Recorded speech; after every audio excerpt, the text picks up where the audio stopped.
Assalamu alaikum wa rahmatullahi wa barakatuh. I hope everybody's doing well. I hope my sound's well. I'm in a different location today. I hope my sound is coming through. If there's anybody in the chat, please just type in one if my sound is good. Barakallah fikum. Can you just type in one if my sound is good? Inshallah. Yeah, guys, we got a very interesting topic today. We got a very interesting guest also joining us soon. But before I do that, I just want to mention some channels which, alhamdulillah, have helped me, mashallah, helped me grow. Thank you, Brother Abdullah. Nice to see you here. Assalamu alaikum wa rahmatullahi wa barakatuh. I know Sister Salika is in the chat also. Assalamu alaikum, my dear sister. Hope you're doing well. But yeah, guys, we've got a very interesting topic today, and we'll be joined shortly with our guest speaker, Mustapha C. But before I do that, I just want to give a shout out to some of the brothers and sisters who do really, really fantastic work on some of the other YouTube channels. So I'm going to play a clip from our brother EA Dawa. This brother does amazing work. I'm sure a lot of you have subscribed to his channel already. Wa alaikum salam, brother Joe. Nice to see you there. So yeah, don't forget to subscribe to brother Khalil's channel, EA Dawa. MashaAllah, fantastic work he does. And also, don't forget, guys, our brother, let me see. Also, brother Isa Dawa. I don't know if you've checked out his YouTube channel. Fantastic work this brother does, mashallah. He normally teams up with our brother Ijaz Ahmed. Awesome, mashallah. Check out the brother's channel, Isa Dawa.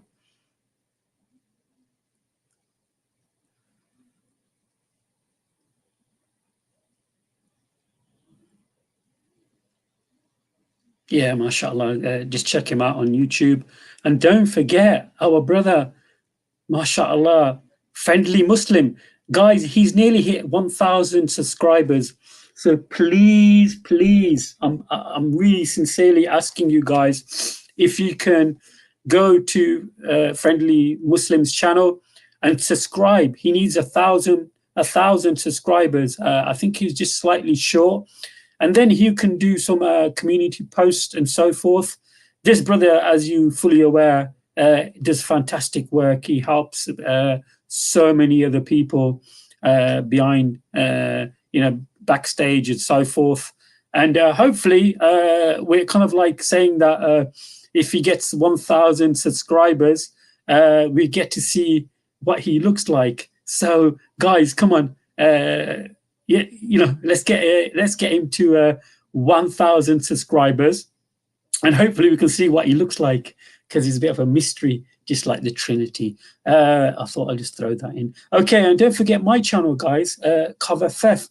There's so many people who watch my content, but they haven't subscribed. So, brothers and sisters, please, subscribe to my YouTube channel.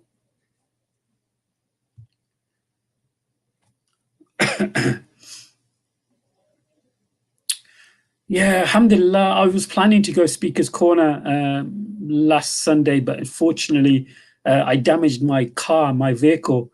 So I just purchased another little run around, alhamdulillah, today. So I'm planning to go back to Speaker's Corner, inshallah, hopefully after 2 weeks or so, bi'iznillah. So brothers and sisters, keep me in your du'as for that. So yeah, we've got a very interesting topic today. I'm just waiting for the brother to join us. I hope my sound is coming through good. I've got a bit of a tickly cough, guys. Is there something going around or something? I think there's a bit of a bug or a virus or something going around. A lot of my children are coughing and stuff, so I think there's a bit of a bug going around.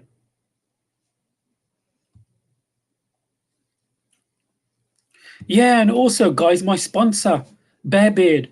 This mashallah, this brother does so much for me and in promoting my YouTube channel. So please check out my sponsor, Bearbeard. You can visit them online and so forth.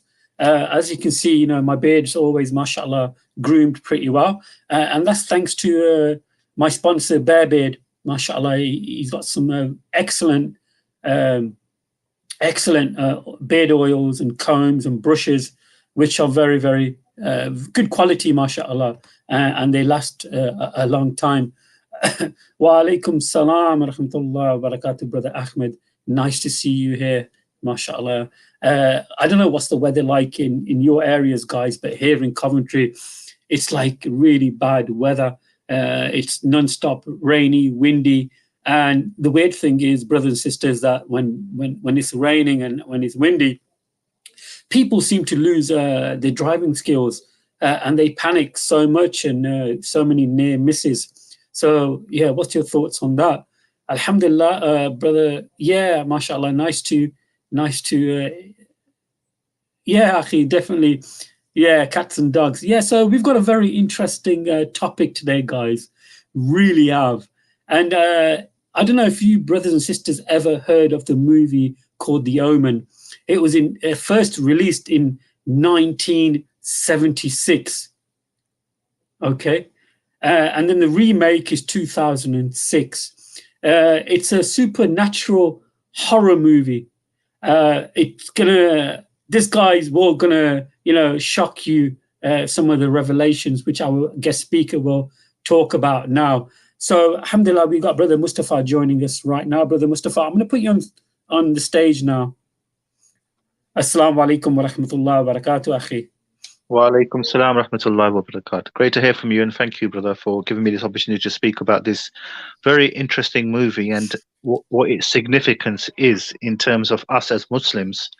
You know, people are going to listen on and think this is very much a tongue-in-cheek type of discussion taking place.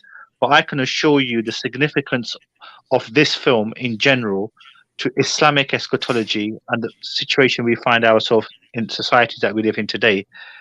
These things were preordained or done. Things were done well in advance. Like, are you aware this 1976 movie, The Omen, which is featuring this Antichrist figure and who he will be? Are you aware simultaneously the 1977 film, The Message, about the life of the Prophet Muhammad was also made, and also the 6-part serialization of the life of Jesus called Jesus of Nazareth. That was also made in 1977, featuring Robert Powell, who played the character of Isa alayhi salam. So these films were all made within 6 months of each other. Now, why I'm putting such huge significance on this particular film, it's the implementation of what we see in our societies today. These subliminal messages are done in the genre. Genre means in the methods of film industries, newspapers, social media, whatever is plotted in advance. Subliminal messages are given. So this is the aspect of the media. So, for example, the 1930s film King Kong, where that gorilla figure holds the white woman in his hand. What is the significance of that? A film made in 1930 is to show that they will give black individuals and they will unite them with white women in these latter times. So the Antichrist system, which is in place, they give us subliminal messages of what is to come in the future. And in today's climate, they do that via these particular methods of what we will see in this film. And why I've placed such a huge emphasis and request that you, mashallah, brother, have seen half the film. And what is the tremendous significance of this film in relation to today and what we're experiencing today. So I'm gonna stop you there because I don't want the audience to be like given too much information at once, because after watching it, I watched it for about 35, 40 minutes. Okay. And I was picking up the script. The ambassador, he was actually going to go to Saudi Arabia, but due to the nanny committing suicide, he stopped his travel to Saudi Arabia. Why was that mentioned? Brother, I'm throwing something in here which is really interesting, because, you know, what's the link with that in Saudi Arabia? Do you understand what I'm saying, brother? Fantastic. You see, that's a fantastic point, which I never even thought about in this regard. It's been age since I watched the film, but I remember the scenes very, very vividly. So what I will suggest is what you made suggestion. We can do this over perhaps 2 or even 3-part episode, because the significance of this film is overwhelming. You see, both Muslims and Christians, both of us, we believe in the return of Isa alayhi salam. This is not something that people can laugh at and joke at, particularly Christians, and certainly not Muslims. So, and that is half the world's population is Muslim or Christian, 55%. So we both believe in his return. So what will be the setting for his return? Christians through history have been expecting his return, and it didn't materialize. And the Bible, unfortunately, it forwarded on false prophecies in regards to his imminent return post his ascension to heaven. And because this did not happen, Christians have lost their faith through history. When is he coming? 2,000 years have gone by. Why hasn't he returned? So the reason why, what I'm trying to portray and give a complete picture to people, hence the title, Putting the Dots Together, is to show what the setting is before the coming of Isa alayhi salam, which is mentioned in Islamic eschatology, in hadiths, and also mentioned in the book of Revelations according to the New Testament. So the Christians in particular, it's incumbent upon them. It's absolutely incumbent upon them to listen at least to what we have to say and see in which aspects this system is now going full throttle in reference to the coming of the Dajjal, referred to as the beast in the Christian eschatology. And I will be making continuous reference for Christians so that they find this particular subject fascinating and understand. Obviously, we're doing it for the purpose of dawah, to invite them to understand Islam better. So when they will see that our hadiths are spot on in terms of the scenarios and the social setting before the coming of Christ, then they would have no other option but to really realize the significance of Islam. And this is in fact, when we as Muslims give dawah to non-Muslims, but be it Christians or whoever, our number one method is to present Tawheed. The number one method is to present Tawheed. This is why we go to lengths of having discussions with, for example, Trinitarian Christians to show that they've misunderstood their Bible, that Isa alayhi salam does not claim to be God in the way you've understood it. So when we have these discourses, our relentless theme is to give the glory back to Allah subhanahu wa ta'ala. But this is another methodology which we can apply, which people don't really realize, it's a softer tactic to bring Christians on board. And it's not a tactic in a negative sense of the word. Rather, it's a method to show to them that because the Quran tells us that you are the nearest to us in Surah 5, verse 82, very, very clear. So that means they're the only non-Muslim, faith spoken about in with such glowing terms, and Christians are spoken about that. It's because amongst them there are monks and priests, and that they are not arrogant. Hence why you see so many Christians converting to Islam. And of recently, there was, of course, Andrew Tate, who had a very interesting interview with Mohammed Hijab, and everything which I'm about to dictate. He makes mention himself, for people who are listening on, and I would recommend that they watch his 1.5 hour podcast with Mohammed Hijab, that he has himself, declared Islam. They have tried to cut him off from point one, and now they're going to go after him. But this is a guy who's a public figure and making all these points, which is what I will say to people as well. That once you, once you corner the Antichrist system, it will come hunting for you. It's, So it's this, interesting, brother. I'm really sorry, but I'm going to drop some knowledge and some background regarding this movie, brother Mustafa. Sorry if I jump yeah, in, that's but fine. there's No, some please certain do, please do. points. Yeah, there's a certain point to this movie, and after watching it today, and just reading the script to say, and there are some hints that like Saudi Arabia is mentioned, for example, the Antichrist, of course, the father, the priest, he comes, Father Cipitio, something. He speaks to Robert Thorne and his wife Kathy, saying that you need to believe in Christ because he's kind of realized that the baby is like an antichrist.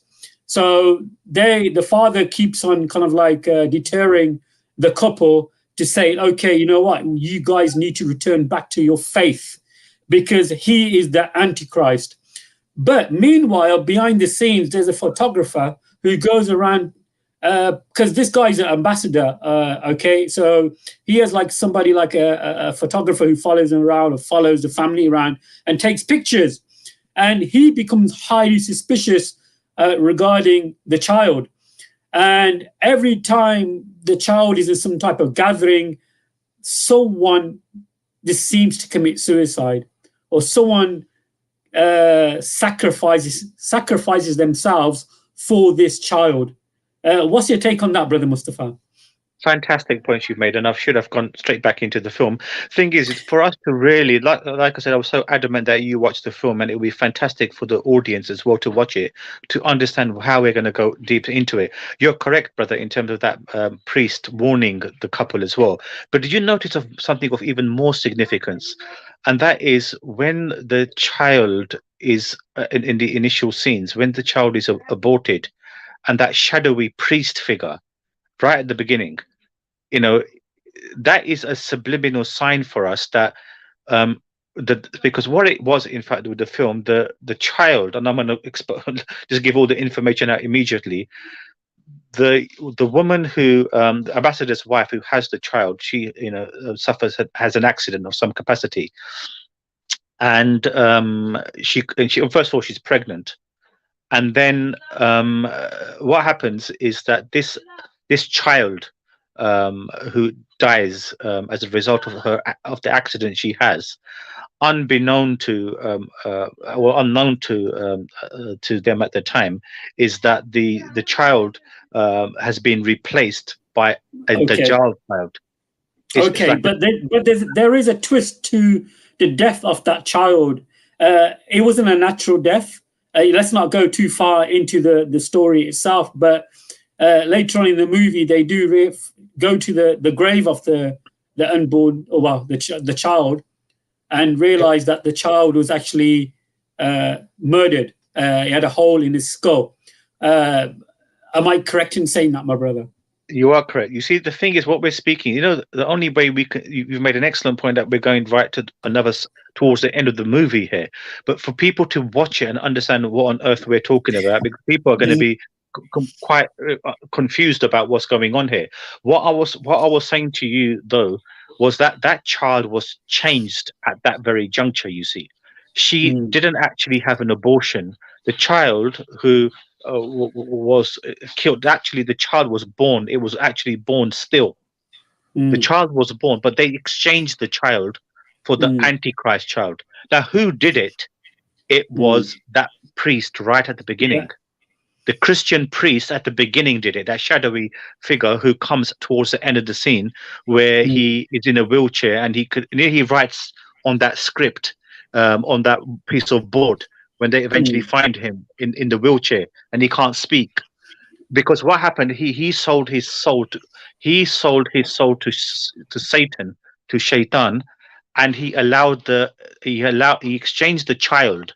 They killed the ambassador's blood child, and they allowed this child to be born within the ambassador's to be raised within the ambassador's house, a US ambassador to the UK. Okay. But let me, yeah, Let me stop you there, brother Mustafa. It's really because you interesting. know what, bro, what's going to happen? You see, I mean, No. because you've seen it, bro. I'm not going to go.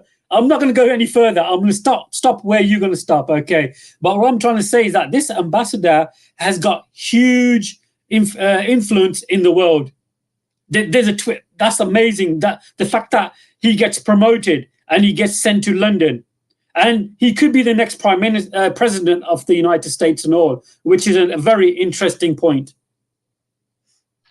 Absolutely, brothers. You see, like I said, I mean, I'm more concerned for our audience currently, who maybe think, "What on earth are these guys on about?" I mean, have their minds gone? But if they watch the film, which is what I've repeatedly asked many times, but because you've seen it, brother, and the more I'm going to tell you, like you're going to end up with goosebumps at the end. I'm super confident of this.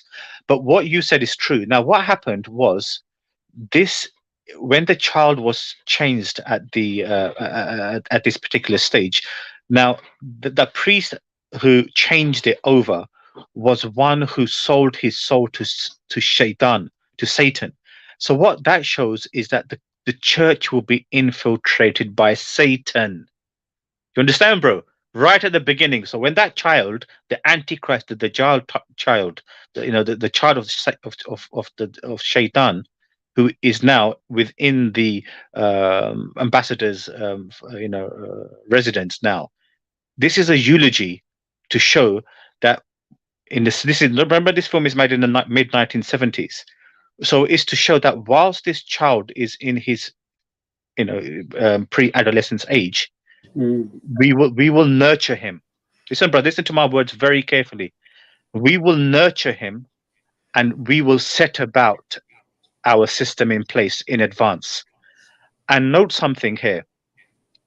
See that significance of that guy, of that church person, right at the beginning, not the guy who continuously goes around warning the ambassador. I'm talking about the very first scenes where where he ends up in the wheelchair later in the film. That significance of that is to show that we have infiltrated your church. I repeat that again, brother Mohammed.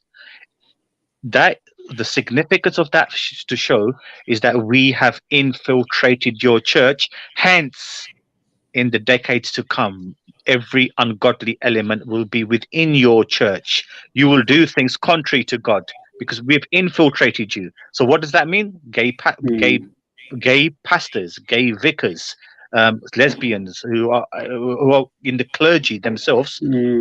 We have but what they're trying to show to you in that imagery is that because we have infiltrated this child who is the Dajjal within the system, we have infiltrated your religion, because we have even got those who are your clergy to come to be to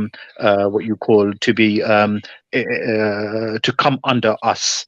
And this is what we are presenting. So what we're planning for you, that is a subliminal message to show that we have infiltrated you via the church. And the significance of that now is that they have changed the church upside down. What has Andrew Tate continuously been saying over the last few months in all these podcasts? What kind of weird religion is this Christianity, which allows all these things to happen? Gay priests and bishops, and these were his very words. Why does it allow it? Why does it allow it to do it? Which is contrary to what the Bible is teaching. It's blatantly, the Bible is very, very clear on in acts of sodomy, which we know the punishments that God has done to the community of Lut alayhi salam, and then Sodom and Gomorrah. So he makes all these points. So, but what that significance of that scene was, my brother Muhammad, was to show that we have infiltrated the church by exchanging the child, and that then signifies that decades later your church will come under our grasp, and we will have established the Antichrist system within your church. But that is the initial, like a baby introduction to what we are doing. Are you following, bro? Brother, does that make sense? Of course it makes sense. I'm sure the audience can relate to that. There's no doubt about it whatsoever. And Andrew Tate, I mentioned earlier just now, you mentioned that he had an interview with Mohammed Hijab, and even in that he says Islam is the only religion that's actually still keeping its tenets. It's still strong upon its foundation. Christianity it's done. He mentioned regarding some of the women, and women is another topic we're going to talk about regarding this situation. We're going to get sorry, brother. I'm not really sorry to cut. Go on, brother. Go on. Yes, I'm so sorry to cut, because I want you really just to I mean, you've already understood the point.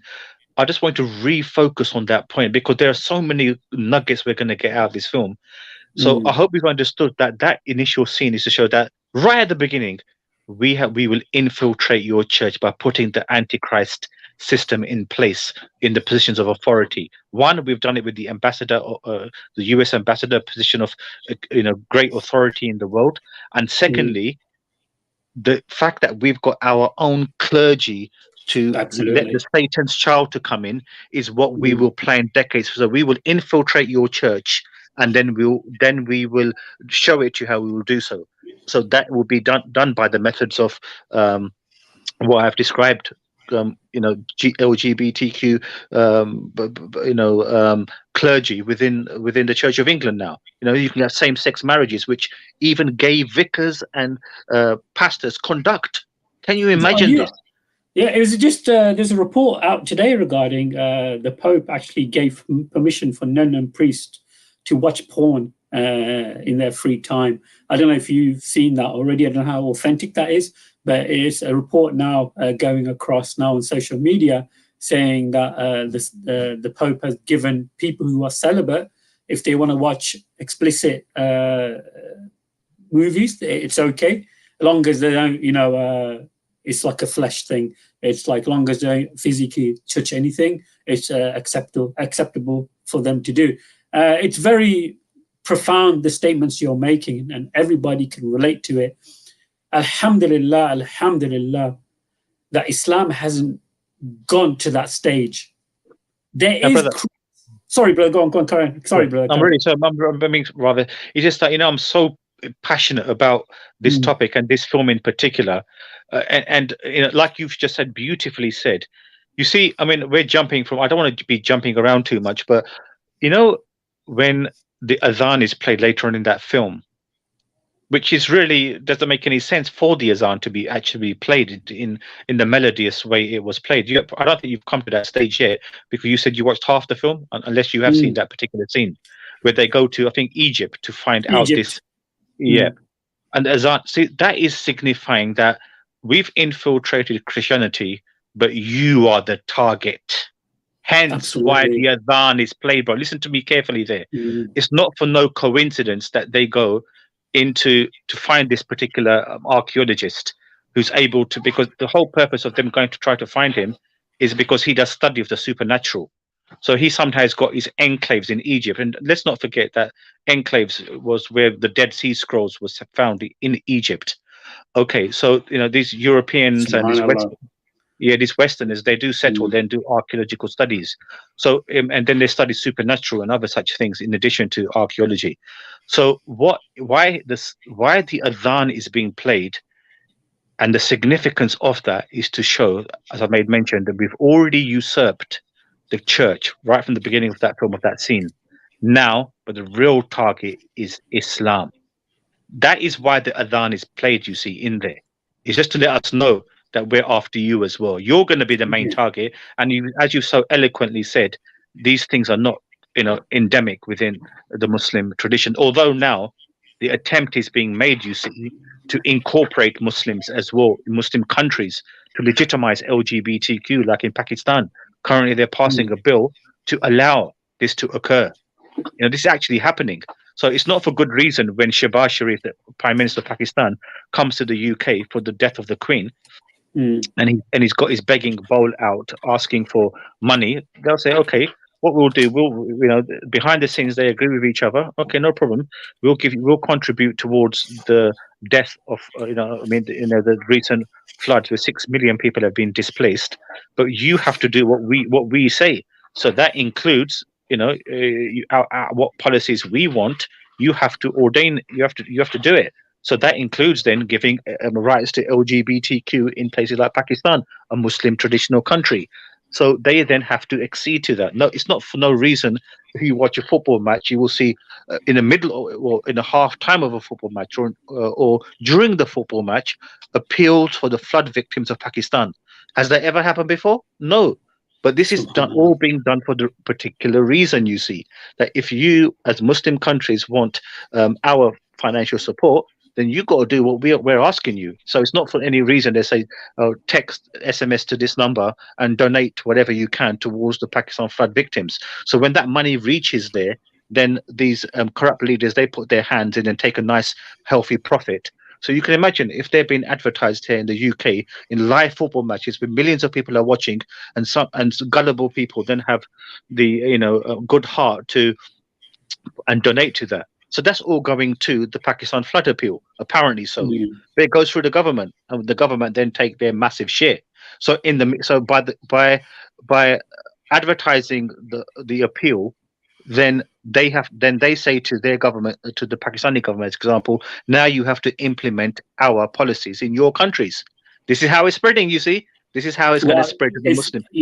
it's very powerful you say that, because here, of course, you mentioned Pakistan, which is very profound, where I'm from originally. In 1860, it was a crime to have a same-sex and sodomy and so forth. It was 2 years in prison. Oh, Sorry, yeah. For same-sex relationships, you got 2 years in prison. But now in Pakistan, in Lahore, they on about Lahore, there actually is parties taking place. Same-sex parties are being arranged in Lahore. And you don't have to, you can just Google it, guys. It's in there. In Lahore is accessible. Same-sex partners. It's open now. And in 2018, the parliament actually passed through transgender rights for people who want to have same-sex relationships. So, yeah, in 2009, the ruling came from the Supreme Court of Pakistan saying that it's the civil rights of transgender citizens to have like relationships and so forth. So, yeah, that's very profound, brother. That is shocking. That is shocking, you see. But you see, this was just a side point because, like, for the people in the audience, if they watch the film and then we as a group of people, it doesn't have to just be me speaking away, but in essence, we could have lots of people on discussing what on earth is the relevance of what we're doing today. So far, we've just touched upon how the Christian church will be infiltrated by the method of what this film subliminal initial scenes are showing, and how they're doing that subliminal messages from 45 years ago today. And we're discussing and elaborating upon that. This is the infiltration of the church. And now, as the brother Muhammad has quite clearly said, this is what they're doing now to in Pakistan as well. So they're going to spread their Dajjal system everywhere. Dajjal is not going to just turn up one day and say, and Muslims would be aware of those who have studied this topic. He's not going to simply turn up and say, woohoo, here I am, I'm taking over. He's going to have a system in place which will be a totally ungodly system, totally contrary to what God has revealed. And that will be how he then will rule and then dominate. And then he will become, he will be that literal figure who will come in that literal way. So all of this is a eulogy. It's if you want to call it a homage being done to the coming of the Dajjal system in conjunction with the actual arrival of the Dajjal. So this film's significance, again, going back to the film, when Brother Muhammad made point about the initial scenes. See, what happens is now this child reaches the age of 5. He's now being brought up in the within the ambassador's residence as a child now. So, and because he obviously ambassador holds such a privileged position with his wife, who unbeknown to her, she doesn't even know she's carrying the antichrist or the Dajjal child. Same with the father. The father knows that this is not my child because he thinks the child just died in stillborn, but unbeknown to him, it was exchanged over by that priest where the Dajjal child was put in, and that's where they took the child, his actual child, and then later on he finds out in the grave, what they did to him. You're aware of that, aren't you, Brother Muhammad? So, Yes. Yeah. But that is what happened, because that priest right at the beginning, the Italian priest, he's the one who exchanged the child because he sold his soul to Shaitan to the church. So anyway, so going back to the point now, this is the most beautiful of things. Listen, brother, those initial scenes. Listen to me carefully. I'm not trying to be melodramatic, but the significance here is I will go on, inshallah, give a thorough explanation of this. The significance of this film the significance of this scene is this. When he's in that courtyard and that photographer appears, and then that young nanny who is looking after Damien, mm, whilst his parents supposedly hold a party for that's, different people to enjoy a residential fun day in their private residence somewhere in the country here in the UK. So they've invited so many people. So the nanny, so obviously the mother entertains the guests, and the nanny looks after the child in the meantime. Now the nanny is a young lady apparently who is looking after Damien, attending to him. So the scene comes as such. Listen to me very carefully, everybody. The scene comes as such that when the nanny is looking after the child whilst the parents are entertaining the children, entertaining the guests, what happens is that the mother asks the nanny, "Bring me over the child, or hand the child over to me so I can show everybody my son, who she thinks is his son, is her her son." So she says perhaps it's not a good idea that he comes in front of whole guests. So she's taken aback. The mother is taken aback. She says, if you recall the scene, Brother Muhammad, she says, I do, give yeah. me the boy, give me the boy." So she gives him the boy on the orders of the mother. And then, I mean, so far everything seems very normal. And then next thing we know, as the child is being handed to the mother, the nanny from the corner of her eye observes a Doberman type of dog, a black dog, who is looking into her eyes, and she looks into his eyes as if to give a subliminal message.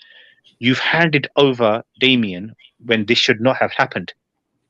Therefore, you have to pay with your life. So what happens then? You recall the scene.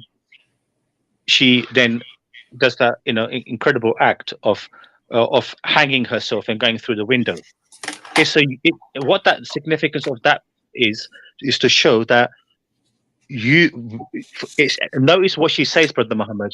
She says, "Damien, it's all for you," Mm, and then she goes crashing through the window.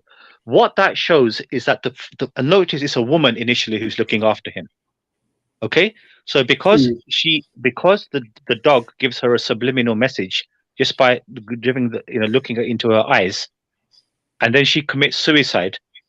It's as if they are paying homage to Damien, that we're prepared to give our life to you, we are protecting you with our lives. It's a subliminal message. The whole reason for that was to give a subliminal message that we are going to protect, because it makes no sense whatsoever for her to commit suicide. Why would she want to commit suicide?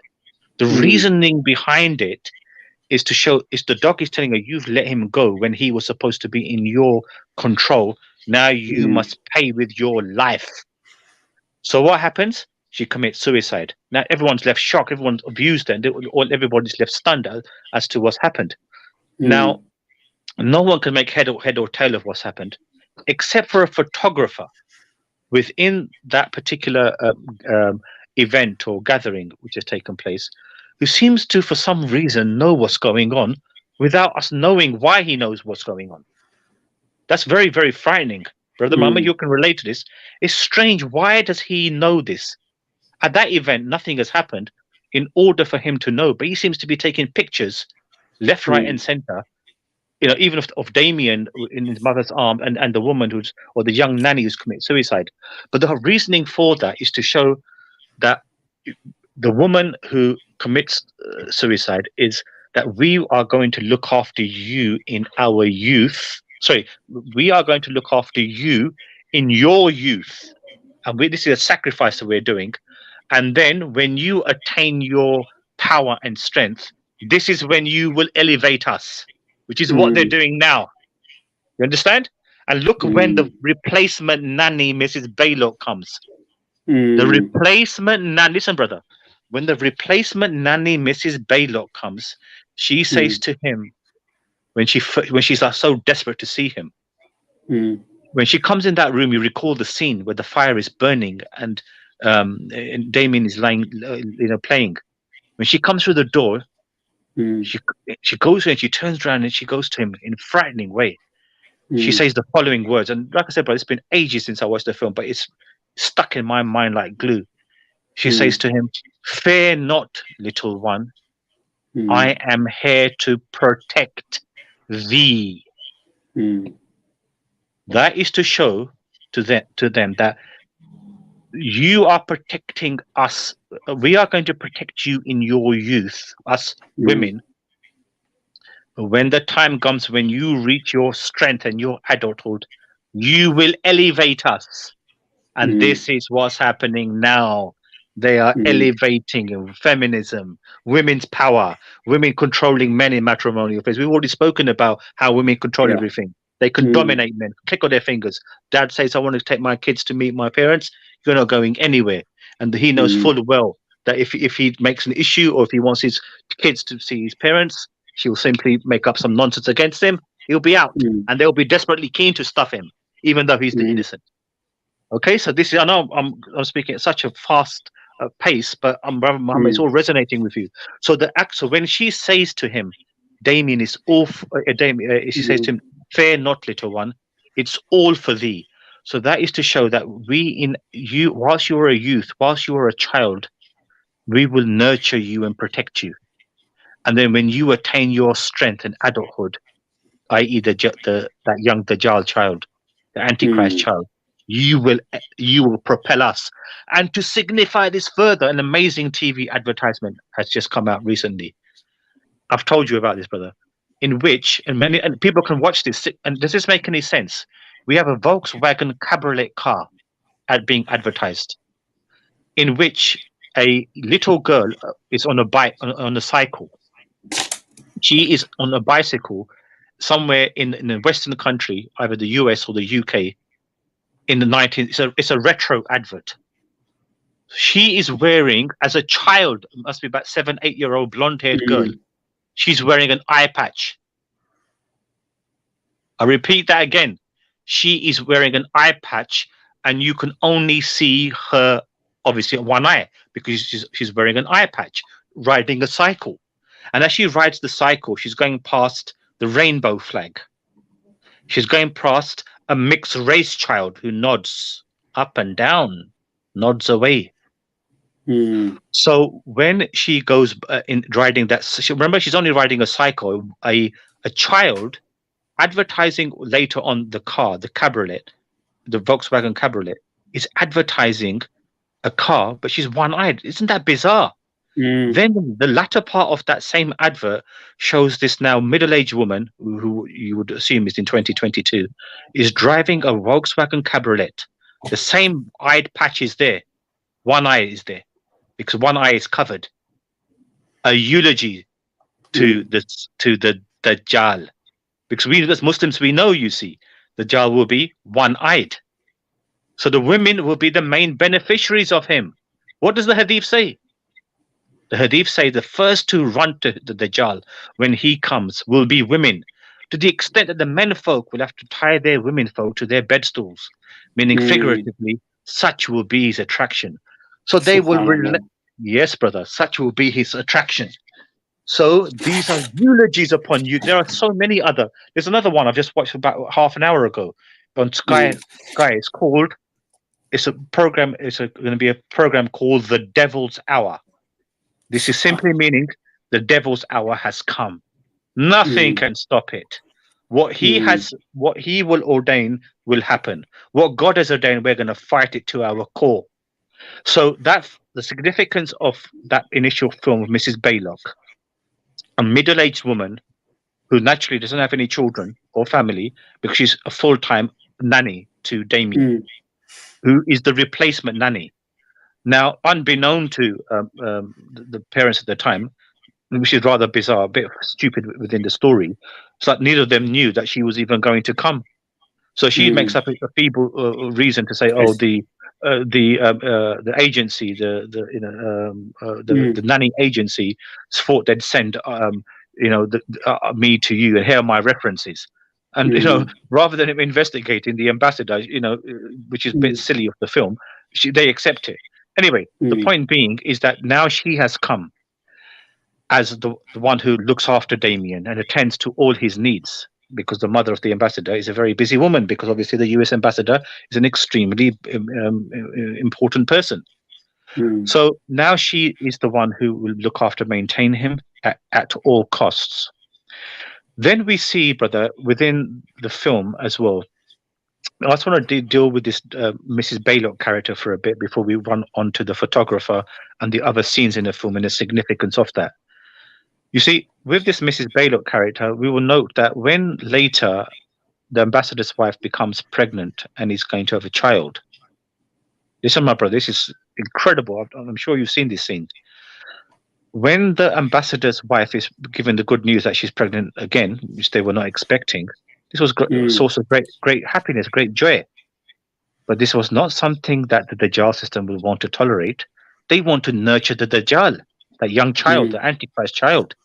So what happens is the ambassador goes off on a trip somewhere, and the mother now, who is pregnant, is doing some house decorating or house decoration she's putting on. Now, everybody is aware of the good news that she's pregnant again. So she's, in the meantime, hanging over a balcony within the mansion, is essentially where they live. Yeah. And she's in a precarious. She's on a ladder. She's on a step ladder in effect, just putting doing something with some lights. That's right. Yeah. Chandeliers. Chandeliers, correct? Yeah. So she's just touching up the chandeliers, and a very strange scene occurs where Damien, the child, is playing on a small scooter. Yeah. So he's playing on a small tricycle, correct? Yeah, on the tricycle. So he's playing on the tricycle. He's just going round and round in the room where Mrs. Baylock is. The door is closed, and Mrs. Baylock, as if having supernatural powers of her own, just looks up in a glare to Damien and opens the door of that child. And because he's because this is obviously a mansion, it's got very long corridors. So this child is now playing whilst the mother is in a precarious position over a balcony, attending to the chandeliers. So the tricycle then goes forward and is rushing forward towards where she is, precariously balanced. So Damien then, who's playing with the tricycle, rushes towards where the mother is, and he goes headlong into that little step ladder. And the mother, listen carefully, the mother goes flat down the balcony. She must drop about, what would you say, about 20 foot, 25 feet? What do you reckon? Quite high, yeah, it's quite high. Yeah, about 25, 30 feet. And she goes flat on her front, and obviously the child is gone. The child will have died. Now, note something, my brother here. When this happens, the very next scene we see is Mrs. Baylock standing at the door with a tear going down her eye. What does this signify for you, brother Mohammed? Wow, that's a tricky one. The tear one, maybe she's upset. I don't know. No, brother, listen to me, brother. I'll stop you. Sorry to. You got me there, brother. You got me there. The reason why she did this, brother, and the film that don't tell you, but I'll tell you, and you're going to be pumping as a result of listening to this, is because the same would have happened to her, and she blames God for it. Hence, she has become a vicegerent of Satan. Subhanallah. Understood?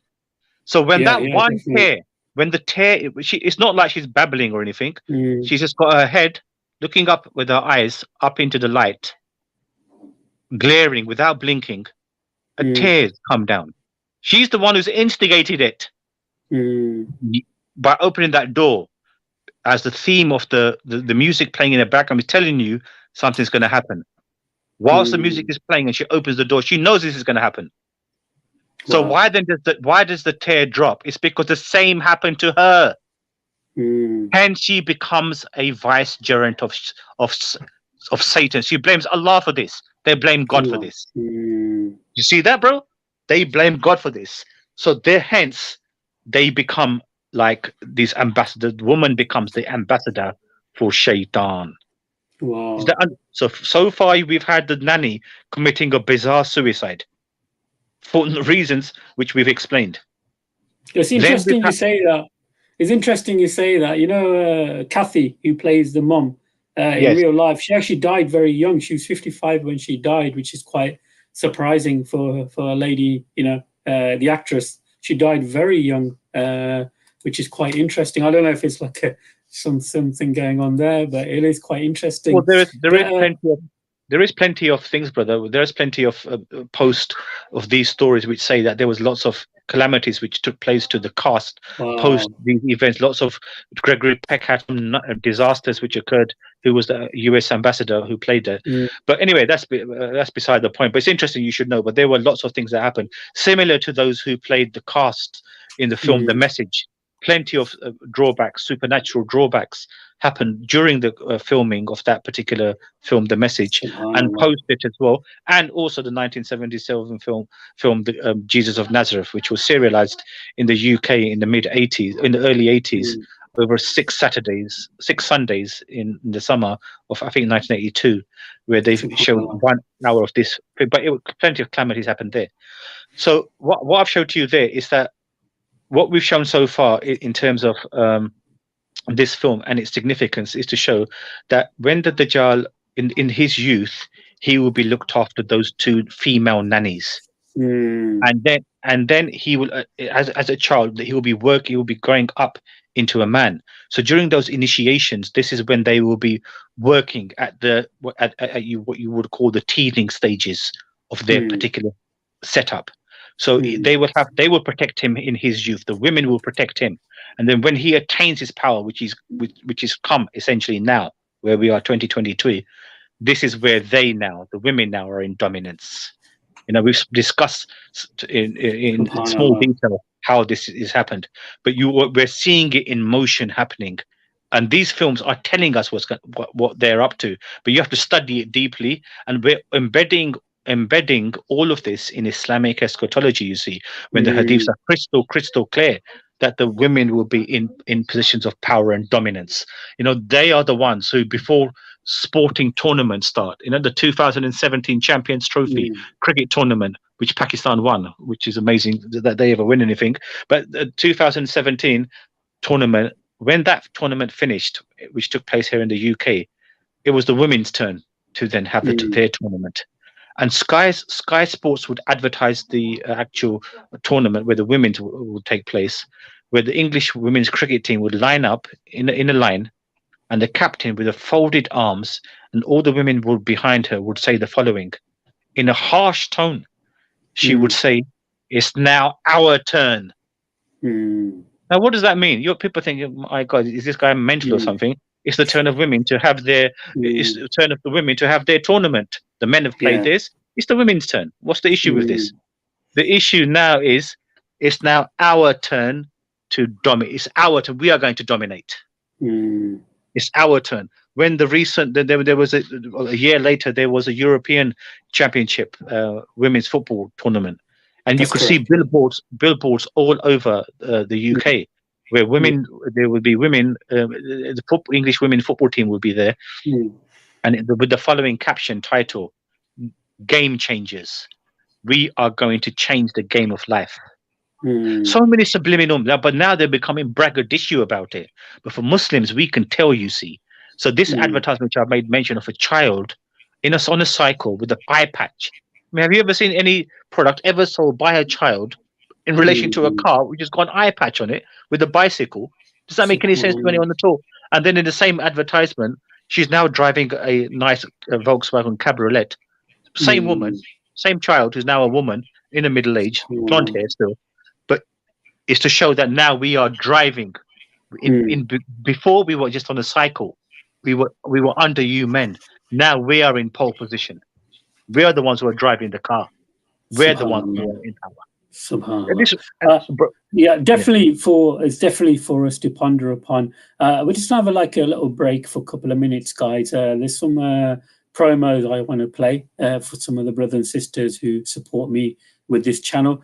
Mustapha, bear with me for about a couple of minutes, maybe 2 minutes, hopefully. The first brother I just want to give a shout out to is our brother Isa Dawa. Guys, check out his YouTube channel. MashaAllah, he does fantastic work. He normally does a lot of work on TikTok. He also teams up with brother Ijaz Ahmed, the Trini.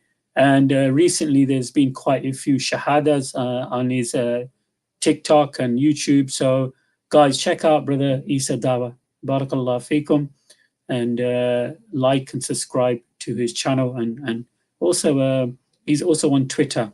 Of course, our brother EA Dawa, mashallah, another great brother, mashallah, amazing story, fantastic content this brother delivers. As soon as you go to brother EA Dawa's channel, Khalil, there's so many other brothers, Maliki Click, the Muslim Cowboy, Haroon, the American Muslim. You got Mr. and Mrs. Dawa. Guys, check them all out. They are excellent. Mashallah, very, very good Dawa format.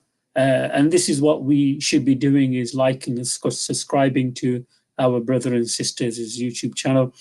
But finally, one of the powerhouses, our brother Friendly Muslim. Guys, he's nearly got 1,000 subscribers within a short period of time. We are helping him to get 1,000 subscribers so he can do some community posts and so forth. Also, we're trying to twist his arm. Once he gets to 1,000 subscribers, hopefully we get to see what he actually looks like. So that's going to be quite fun. So yeah, check out brother Friendly Muslim. Awesome brother. He does so much work behind the backstage and so forth. Check out brother Friendly Muslim. And then of course, finally, guys, you need to subscribe to my YouTube channel. There's so many people who watch my content but don't subscribe. Barakallah feekum, may Allah protect and preserve all of you. Please hit the like button, hit the subscribe button, share my stream. I'm also on Rumble now. I've started putting content on the Rumble app. So my name is Abu Shuaib on Rumble. I'm totally new to Rumble, but one thing I've noticed on the Rumble channel is that there's not many dawah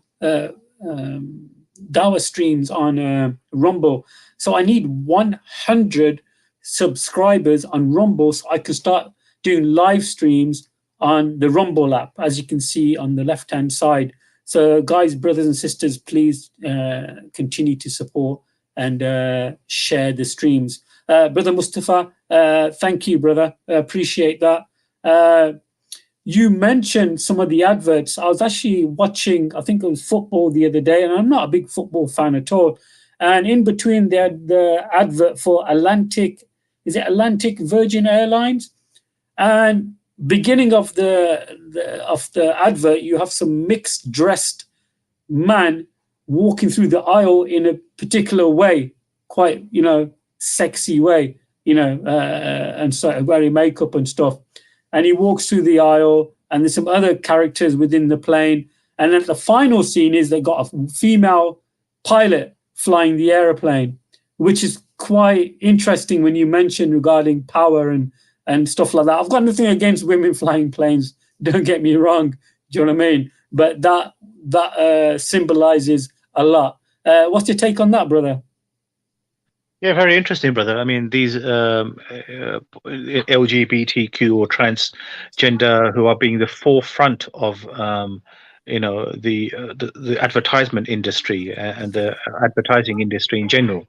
These are all subliminal messages. I mean, in sporting football matches, as you made mention, the fact that if you notice recently, captains of soccer teams, they wear the armband, the rainbow armband, which is sitting in the LGBTQ have hijacked the rainbow as their emblem or their sign. So now we're seeing this in football stadiums, where in the Tottenham Hotspur football ground, for anyone who is a sports fan, a football fan, they've got a huge LGBTQ rainbow flag in the corner of their ground, which is viewable to people who watch to watch it. Now, previously, you see, in sports, particular, you were not allowed to air your political views or have any political discussions regarding anything. In fact, I do recall the brother Moeen Ali, the cricketer, who wore a pro-Palestinian sweatband at a cricket match. He was lambasted and castigated for that by the press. I do remember one particular Radio 5 live reporter really laying into him just for wearing a pro-Palestinian sweatband. Just the Palestine flag was on his Mm. sweatband. So it's because they came out with no political or slogans, or no political signs must be shown at any particular stage. But look what they're doing now. They're getting people like the captain of the England football team to say, "Oh, I'm not very happy about the fact that we are going to Qatar for the World Cup, and the Qatar has got stringent laws against LGBTQ." So, I mean, on the one hand, were you're you not allowed aware? Were you aware when the 1966 World Cup was taking place here in the UK? British troops were in Yemen, killing innocent people at the same time for the sake of democracy. So I don't think us British, and I am British, don't get me wrong, British Muslim or so forth. I don't think we are in any position to criticize any other country. If you do not like the laws of that country, don't go. If you cannot handle your alcohol, if you cannot attend a football match without verbally, racially abusing football players or throwing a chair in somebody's face or an empty cup in somebody's face, don't go. Stay at home. Watch it on a big screen and watch it at home.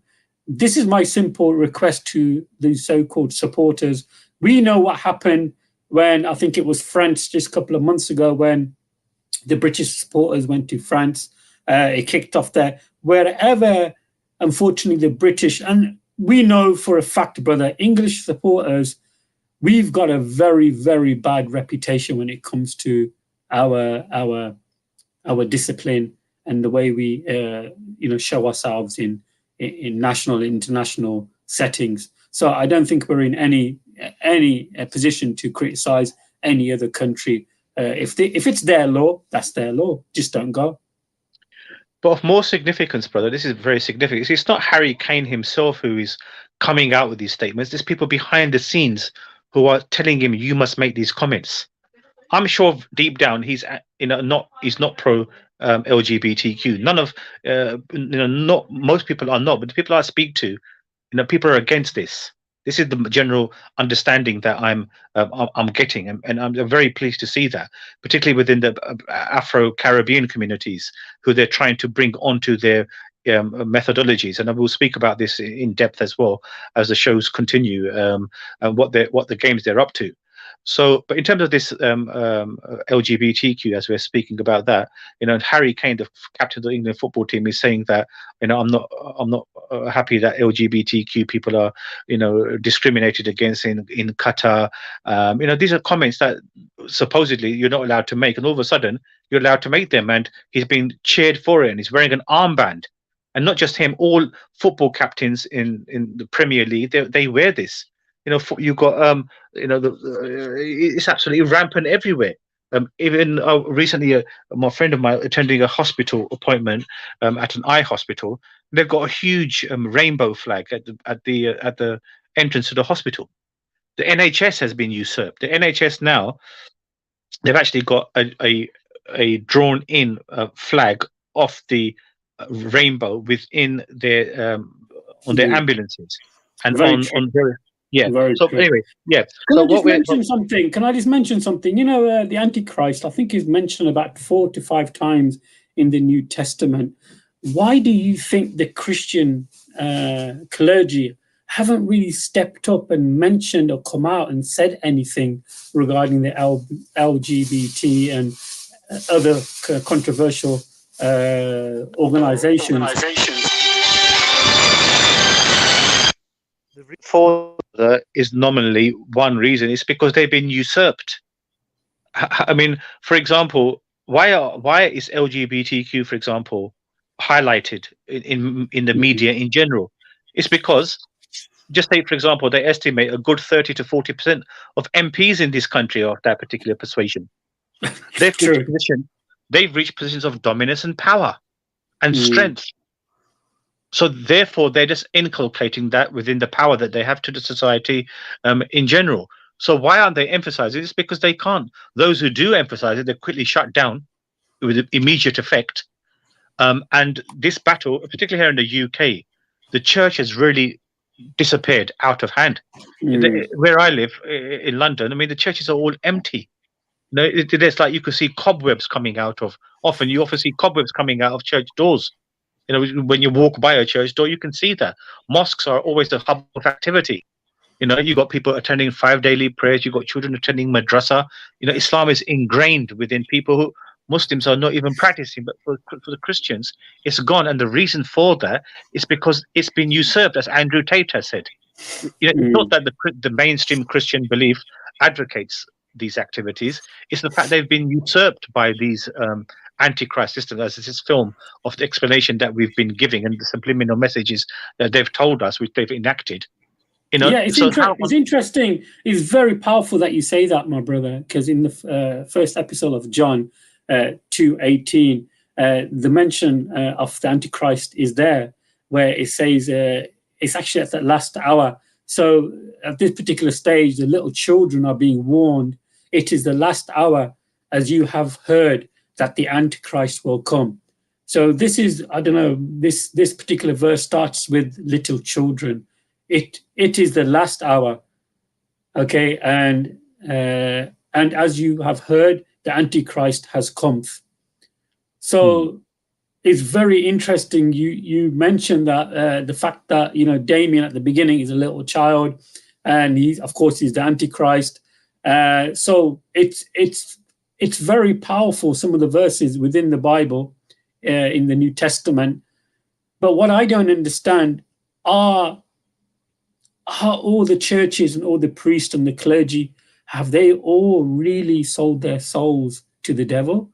Or are there still a handful of them still trying their best to revive their beliefs, but they are silenced for some apparent reason?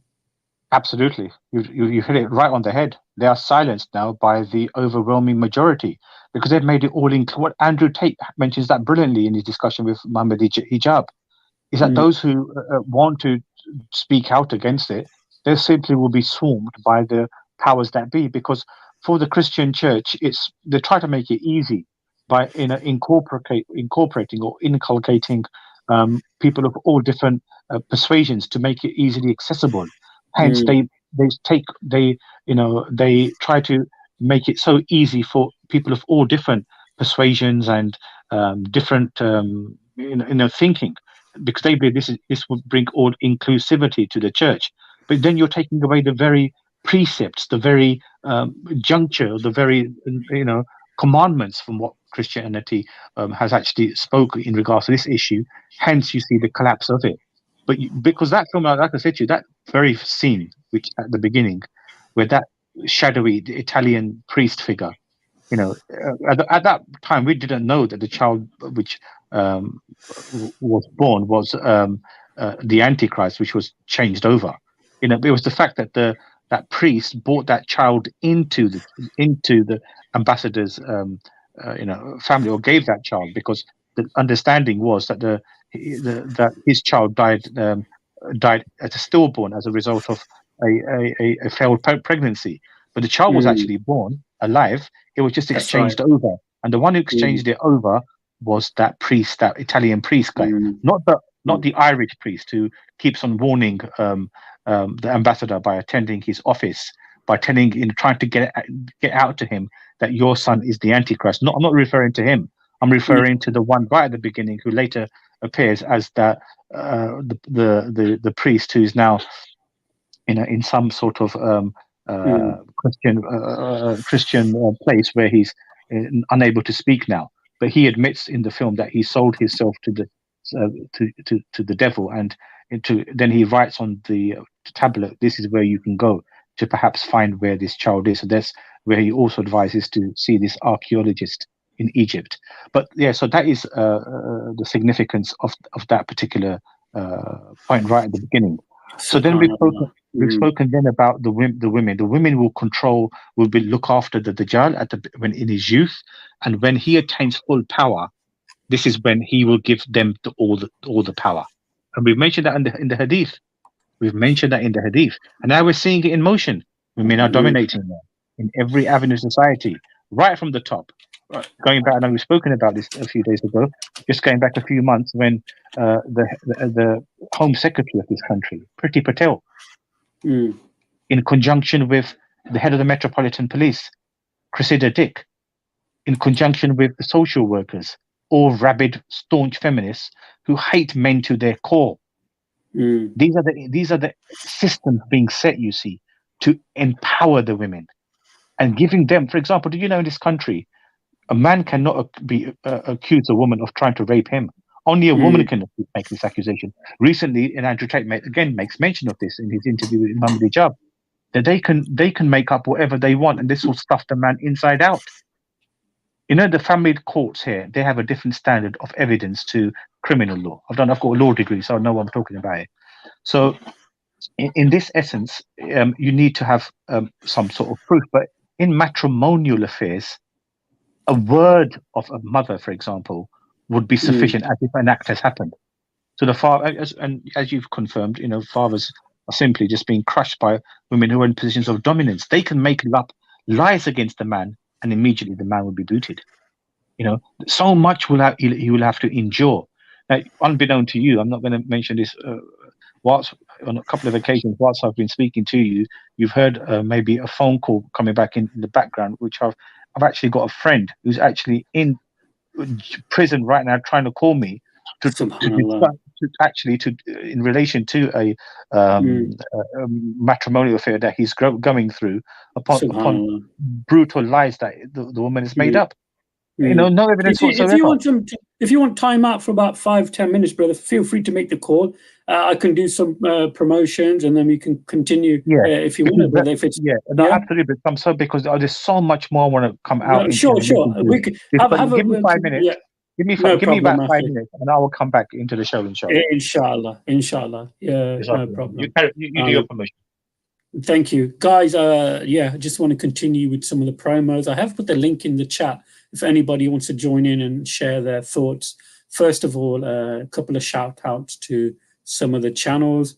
Don't forget brother Isa Dawa, fantastic work he's doing. Like I mentioned before, he has very good figures on his and individuals on his channel. Brother Isa Dawa, check him out, guys. He's really good. He has brother Ijaz Ahmed on there. He's very active on TikTok.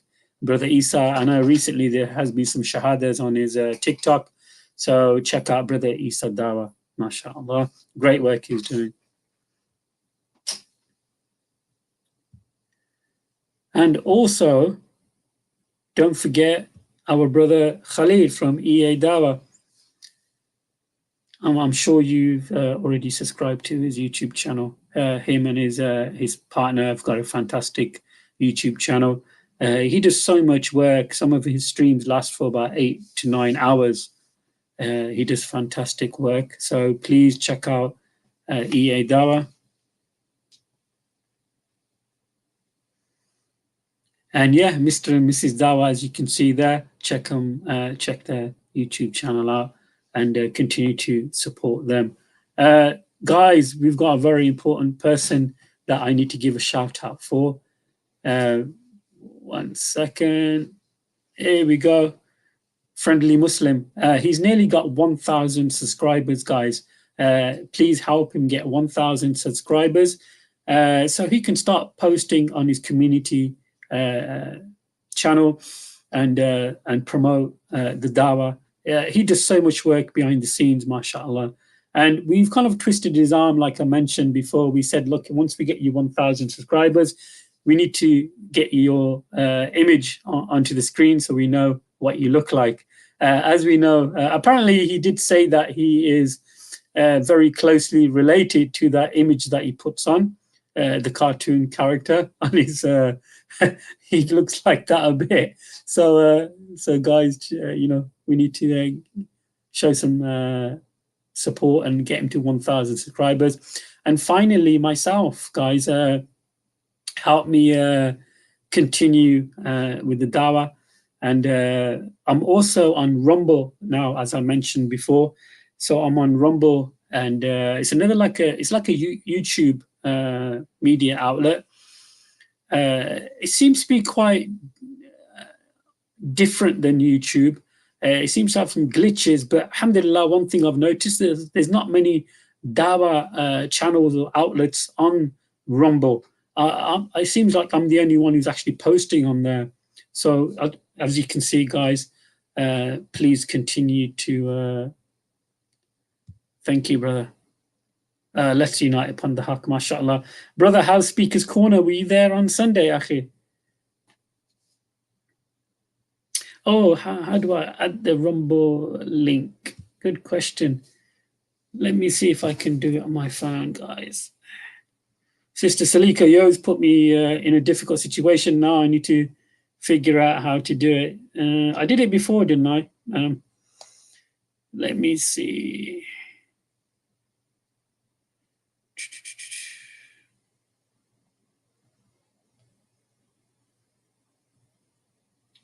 I've got no idea how to do this. So yeah, just go to Rumble app and then so just go to the Rumble app and look for Abu Shuaib.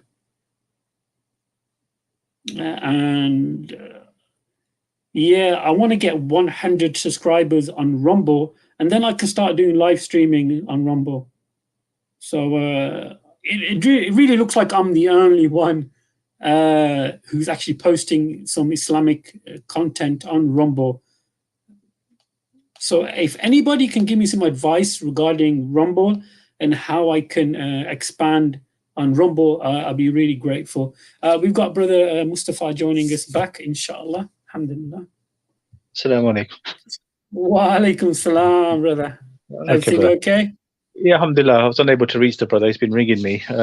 Anyway, let's not get into that. The main issue here now, which we really want to get into, I mean, hopefully we've whetted enough people's appetite to watch the film and to see what they think about it.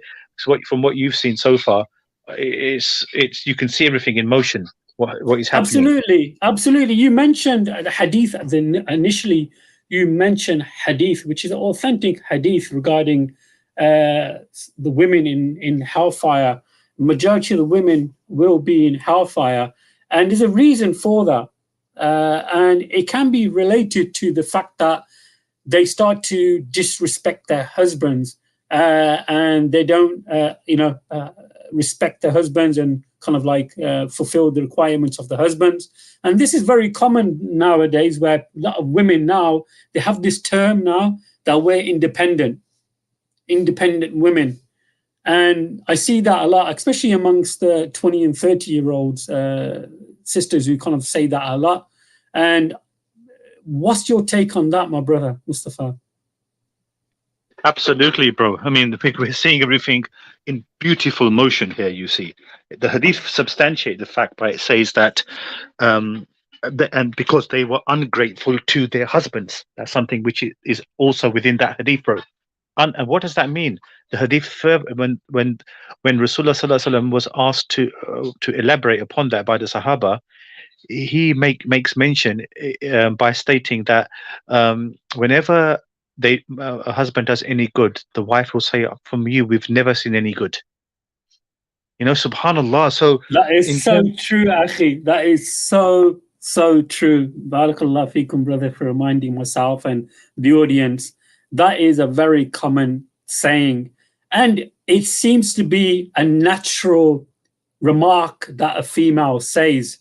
And it's strange because a man would never, in my experience, no men would actually even think about saying that, but a woman would. That is really profound, the way you said that, brother. Very profound. Jazakallah. Hey, see, even today, many feminists, even amongst Muslim females, they will say, "Oh, this is something we should reject out of hand," or this is something which was only applicable for a certain period of time, and it's not applicable now. But you see, the hadith is so beautiful in its manifestly coming true today. You know, the fact is that men are living the lives of subjugation and of oppression. You know, in the media, all we ever hear is that women are the ones who are the victims of sexual harassment, of being vilified as such. But no one comes out with these statistics, which we've spoken about previously, in the massive 40% increase in domestic violence against men in the UK over the last few years, and doesn't even take into account what the real figure will be, because men obviously don't report, or find it a bit, embarrassing to report that they are oppressed and subjugated by their spouses. Yet, despite that, 40% increase in domestic violence against men. But in many of these situations, you see how it works is this. Before the little break we had over here, I was given an example of how this Dajjal system is working. When the Home Secretary, Priti Patel, a staunch feminist, in conjunction with Cressida Dick, who is the head of the Metropolitan Police, in a lesbian in a same-sex relationship, and then I made mention about the social services. See, these are the entities which work in terms of issues resulting in matrimonial disputes. So what usually happens is, if, for example, a husband calls the police out in regards to behavior of his wife, how the system will work is that if he calls the police out, the police will come and they will investigate, and even though the evidence is very clear that the woman is the perpetrator, they will make it appear as if the man is the perpetrator.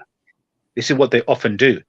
It's very interesting you say that, brother, because what they do, they offer the woman so many opportunities to leave the household, even find a place for the lady to stay in, and that makes the situation a lot worse. Even if it's just an allegation, a woman can say, my husband punched the door, for example, or damaged something, and normally 2 female police officers would arrive, which is quite strange in itself.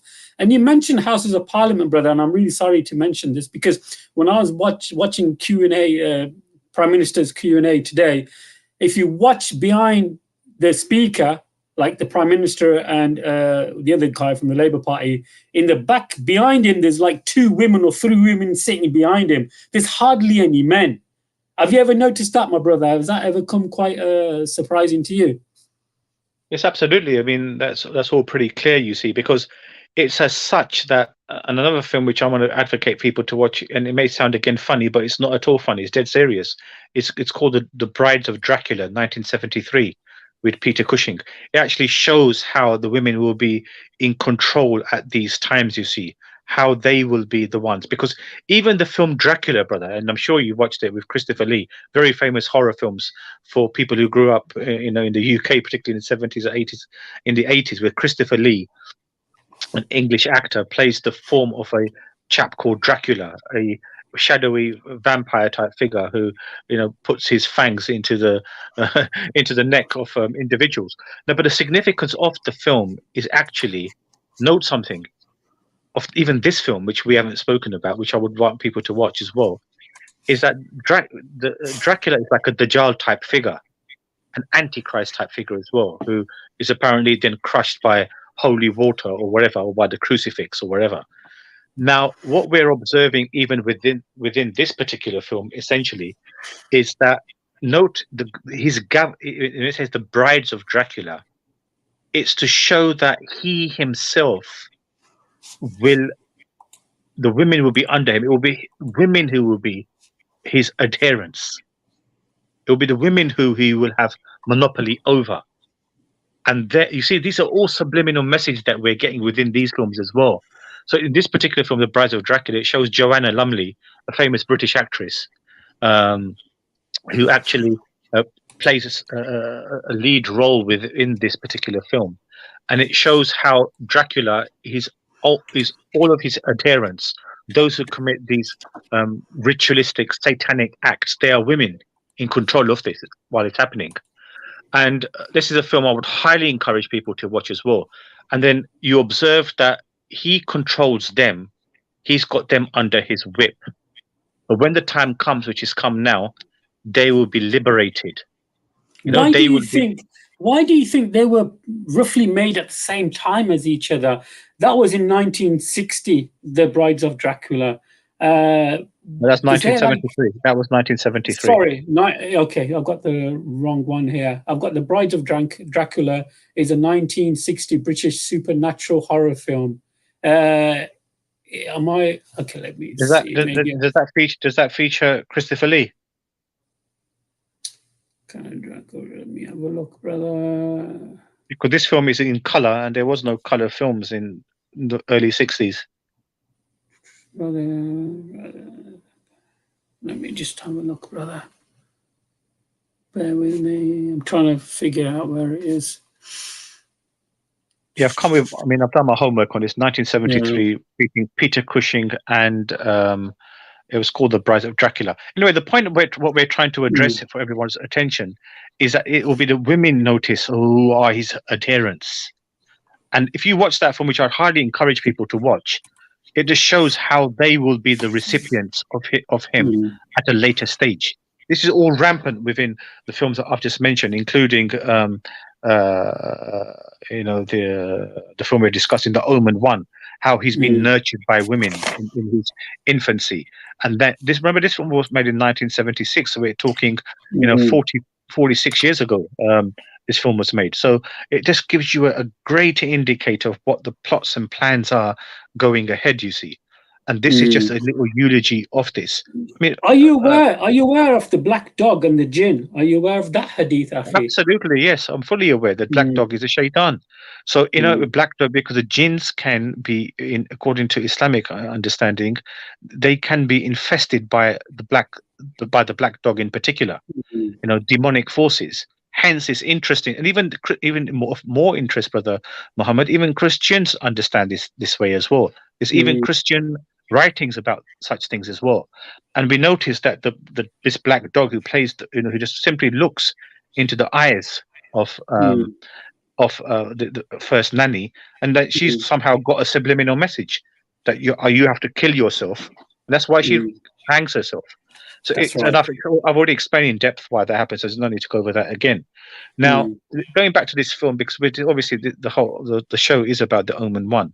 So far we've spoken about the women, how they will be the beneficiaries of the Dajjal system, how they nurture him in his youth, in his young age, and then how he will propel them and we're seeing these in advertisement, which I've already made mention, and we're not reading things into these things. We are applying, and there's so many other things, you see, which we need to apply in conjunction with a pact that these satanic forces have done together. It's in relation to LGBTQ, feminism, and atheism, and they're also bringing about other entities who they feel have been suppressed, i.e., people of color, particularly people of African heritage as well. And the film Trading Places, which I asked you to watch, and what is the significance of that in relation to these films like The Omen 1 and The Bride of Dracula, films which are made a generation or so ago, and why and the fact that it's been implemented now. We spoke about that film as well, didn't we? About the Trading Places, how a black tramp played by Eddie Murphy over a $1 bet is being takes over the position of a white banking trader who's making millions for his banking investment firm, who are led by two shadowy, if you want to call it, Zionist type figures who are rolling in the money. But because they're so bored with their massive wealth, what did they decide? They decide over a $1 bet between each other that they could make the black tramp replace the white experienced banking trader and make him do a better job. And they show how they control the markets to make sure that all the advice that Eddie Murphy subsequently gives actually comes true. And then, I mean, this is another film which I'm encouraging everyone. We should all watch and discuss it. And then I'm going to do what the title of this show is, putting the dots together. But it will take several shows, in my view. We have to play certain videos as well, really, to get people focused and attentive to this. Including clips of The Omen, including Trading Places, including the advertisements. It's going to require a thorough visual exposition as well, in order to really get people delving in. Because at the moment we're just speaking about certain matters and people are digesting it slowly. but the visual effect is also very powerful, which we need to go into. But going quickly now, bro, into the film. I'm not sure how long you want to continue, because I think you made mention you want to do it over a few parts, maybe with the next one, Absolutely. maybe on Friday. Maybe we can touch upon this particular character of the. First of all, we could touch upon that other priest who tries to warn the ambassador that his son is is a Dajjal, is the Dajjal. But Yeah. whenever he tries to do so, some event occurs which stops him from informing the U.S. ambassador. So, and then we see the grisly death that he that happens to him, and it comes to such a stage that he actually comes to the U.S. ambassador's office to tell him that your child is the Dajjal. Yeah. But he stopped from doing so, and this continues. This is a repetitive theme until he meets his ghastly end, with that spear coming from the church, and it cuts him. So then we see then that photographer. Now he, brother, of this film, he's the most interesting character, because what his character shows is what Andrew Tate really mentions as well. That once you are aware of what the system is up to, because you've got Allah's given you a foresight, or you can see what they're plotting and planning, and you're beautifully bringing all the strands of it together, they will come after you. So how did they come after Andrew Tate initially? They took down his YouTube channel. Three strikes. That's it. You mentioned 3 strikes. First, they silence you, or they try to silence you. Second one is they try to destroy your career, your income, and the third one is that basically they get rid of you, they behead you, or they precisely. So bro, I'm absolutely so serious about this. I'm actually going to try. I'm going to actually attend one of the offices of, I'm not going to name the organization, who are in touch with Andrew Tate. I'm fearful for him. I'm genuinely fearful for him. Okay, brother, because these people, they can go to any lengths. He's got tremendous, say he's amongst the top 10 people who are Googled in the world, in the whole world. He's second, along with Putin's the first. He's second. Is it interesting you say that, brother? I'm hoping we've got some non-Muslims or Muslims in the chat who want to come and join us and share their thoughts. I've put the link in the chat. Feel free to come on. There is some conditions that I set out if you want to come on to verify who you are. When you're backstage, put your camera on for a short while so I can verify you before we put you on the main stage. But so there's some people who I'm fully aware who they are, and there is some trust. So feel free to come on. It's interesting you say that, and you mentioned Andrew Tate. I think within a short period of time, the influence he's had now, there's so many people now embracing Islam because of his story. Do you think now he's on his last strike now? That meaning that one of the reasons why he's probably possibly staying in Dubai right now is the fact that he's scared of his life? Or do you think he's not scared? He knows the consequences now. Yeah, alhamdulillah. I mean, I don't believe Allah's blessed him with strength and power in physically, mentally, and by his sheer bravery, by the fact that he's coming out knowing the repercussions, because he's the one who explicitly mentions the 3 strikes. So he's fully aware of what's going on. So perhaps he's in Dubai looking after the strike 2, his finances, before it gets excellent point, before he gets further. But what I'm more concerned about is Tate has to. I know you're gonna think, what's he talking about? But Tate has to watch that film, The Omen 1, because if you expose them, this is what they will do to you. So that photographer, which I'm pleading with people, and your brother, as you continue to watch the remainder of the film, is to realize that this guy, he has, because as I said, he's the most interesting character. It makes no sense that he should have all this forehand information about this child. It shouldn't make it doesn't make any sense at all. All we've seen is in the initial scene, he's appeared within the gathering of the American ambassador for the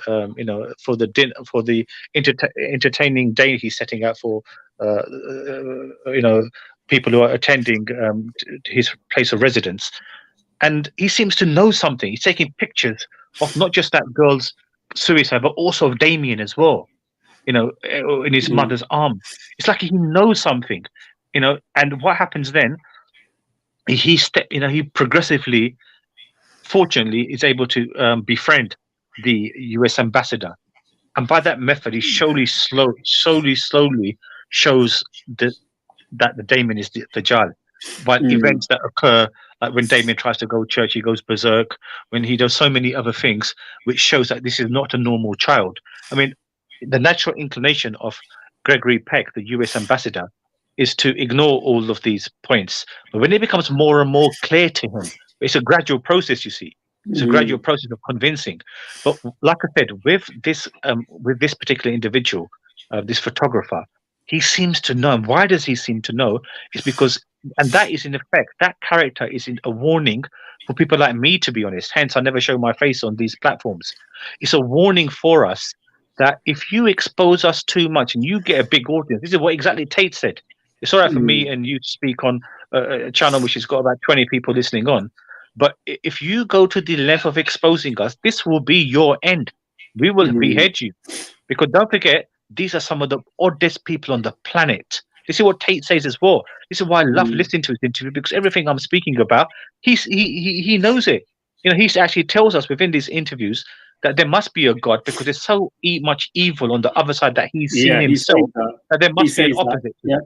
He says that clearly. He goes, there must be a God because there's so much evil.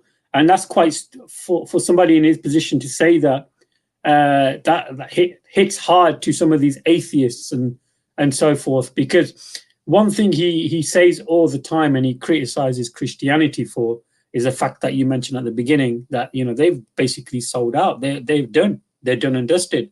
Islam is the only religion that's still standing, so it has to be the truth. And as Muslims, alhamdulillah, we know it's the truth because we do some research, we read, and you put the dots together, as the title is. You put the dots together, and you know that Islam is the truth. And the way they are gonna try to destroy Islam is not from the I don't think they can destroy Islam from the creed side of it, because the creed of it's fully it's written clearly, it's explained clearly. They have tried, don't get me wrong, I definitely think they've tried, but the fact that we've got the authentic books and the scriptures and the scholars to clarify any of these doubts, what they try to do now is to aim for our beloved sisters and our female relatives, like with the hijab issue in Iran. They try to promote, for the Muslim women to kind of stand up and kind of do some type of revolt. What's your take on that, Brother Mustapha?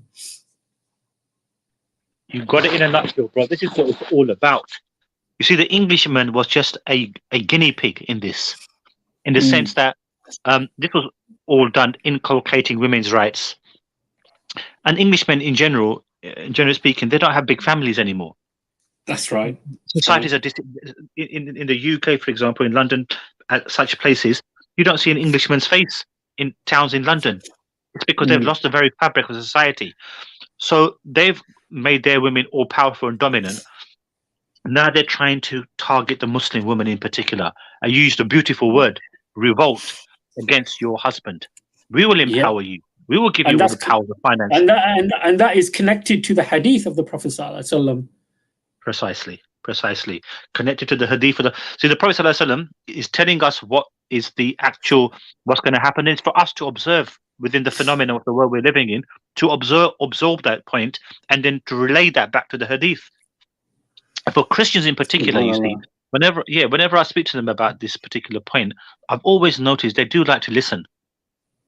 Particularly those evangelical Christians, even, because they are at a loss when they read their own Bible, 1 and 2 Thessalonians, the Gospels as well, Gospel of Mark. Christ was supposed to come back within the lifetime of the disciples. It didn't happen. This rankles big time. This rankles big time with Christians, you see, big time. A lot of them lost their faith as a result of that, brother. Christians lost their faith as a result of Christ's non-return. So when you speak to them about these methods, to show to them, look, Our eschatology is telling you exactly what's going to happen. So if I say, for example, that LGBTQ, feminism, and atheism are a triumvirate of a pack together, which will be in power simultaneously, packed together. This will be the advent of the coming of the Antichrist and of the coming of Jesus eventually, to fight this system off, which is contrary to what God has revealed. So, for example, the feminist push in the Bible, it clearly states the head of woman is man, the head of man is Christ, the head of Christ is God. So the feminism can't tolerate this. The satanic forces can't tolerate that. The Quran says the same thing.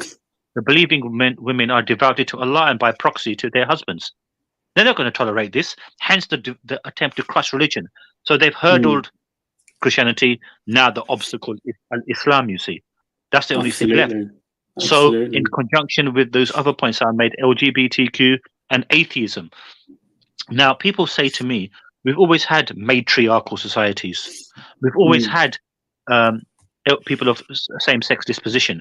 We've always had atheistic societies, to which I respond by saying, never have they come into positions of dominance simultaneously together to empower themselves as they are doing now. This is the difference, you see. They're in positions of power, dominance, and authority, whereas men now will be subdued. So what Allah has, it's all about, actually, this is all about an affront, poking your chest out to Allah. What Allah has revealed, we're going to do to the contrary. The system will be so much in contrary to universal codes of morality, indigenous to all people of all different backgrounds, by changing the very fabric of universal morality. So as we spoke about, two fathers picking up their son from a school, two mothers picking up their daughter, there won't be no mother and father cohesive family unit anymore. This is going to be the very change of the human dynamic, unprecedented in human history. This is becoming prevalent now. You know, the empowerment of women so that men become subjugated. The atheistic agenda.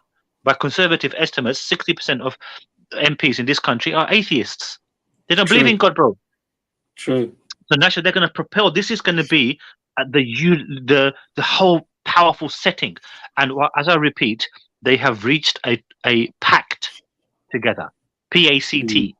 They reached a pact together, and this is how they're going to do it. This is how they're going to do it. So, for example, how do they show it? I once saw a billboard advertisement when I was driving on the A406 of Helen Mirren, Raheem Sterling, soccer player, and Freddie Mercury, advertising a particular, those three people. Freddie Mercury, as we know, is a deceased singer of a pop band who was, everybody knows he was open homosexual. Open homosexual. You have Helen Mirren, who is a staunch feminist and who plays certain roles of feminist empowerment.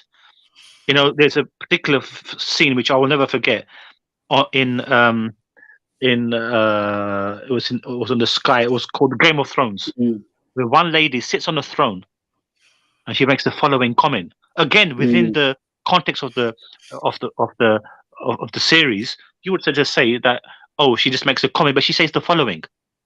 She says, "Whoever stands in our way, we will defeat them." Wow. But that's, you could say that's just within we're losing our marbles. That's just within the context of the film. But no, it's telling us the woman will ascend to their throne, just like she sits on the Game of the Thrones. She sits on the throne, and that's where she makes this comment by stating, "Whoever stands in our way, we will defeat them." And they are, because they're in positions of authority. Look, I've just shown to you Priti Patel, Cressida Dick. Okay, they implement the policies to subjugate the men. You understand? It's not a matter of them looking for justice as to who is a perpetrator of domestic violence. They're looking for those individuals, those entities who are men, and we want to corner them. So what will they do? They will separate the man and the wife. They will tell the man to leave the property, get out. And they will make it appear as if the police officer himself or herself is making the decision. But what they do when they have these, when such an event is coming, you say yourself or myself or whoever's concerned calls the police, oh, my wife is behaving such and such, as an example.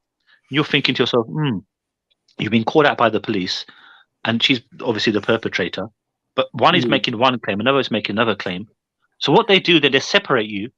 One speaks to one person, the other speaks to the other person, and then they decide. Apparently, they all say, right, okay, we need to make a decision on this. But before they do it, they go to this police van. They then discuss this with the domestic squad, who are infested by the policies of Crusader Dick, who it comes down, you see. So the police domestic violence people or domestic issues people, they will always be women. And they've been given orders from Crusader Dick in these events which occur, even though the woman's the perpetrator, get rid of the man from the home. Get him out. Good point. Good point. I just want to mention regarding you early stated regarding the generations, like Jesus told his disciples. You mentioned it in Mark and Matthew and Luke, that truly I tell you, this generation will not pass until all these signs have happened. For what it really means, that his second coming. So it's mentioned in 3 of the Gospels that this generation will not pass until you see Jesus coming back on the clouds and stuff. So you initially mentioned that this is one of the reasons why a lot of the Christians have kind of like done with their faith, is because the prophecy never came back to reality. Brother Mustapha, we've got to really kind of like end the show pretty soon because it's getting pretty late, and I appreciate your time, and hopefully towards the weekend maybe we can arrange another one, and that will be a very interesting topic. What's your take on that, Akhi? That sounds very good, brother. It has been quite lengthy.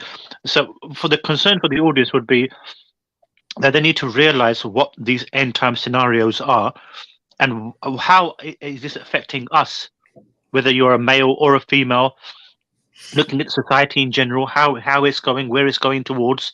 The fact that children are having to learn about same-sex education at their young age, the intricate details of what that all involves. It's quite graphic. It is very graphic now. Some of this same-sex education.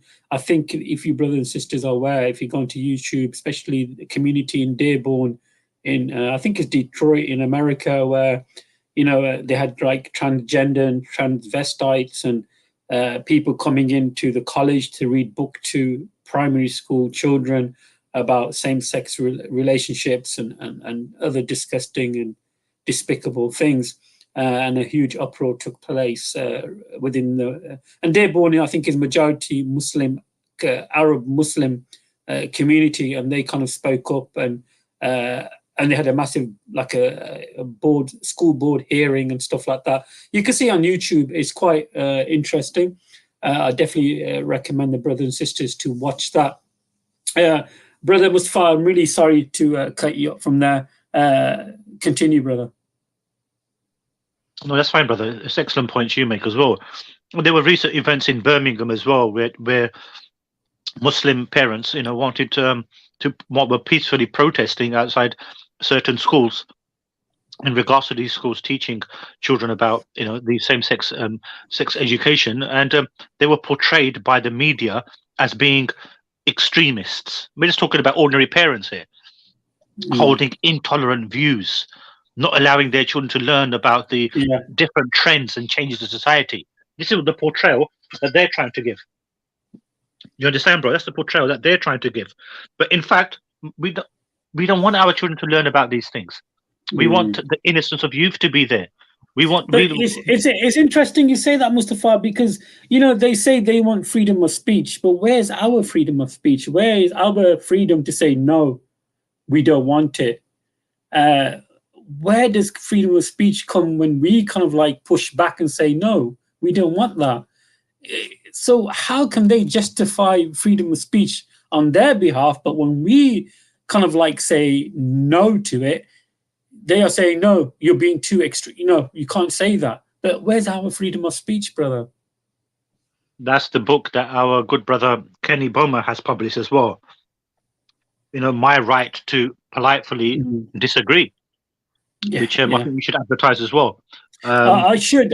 I've spoke to him recently. He's been busy working away in Texas, in Houston, across USA.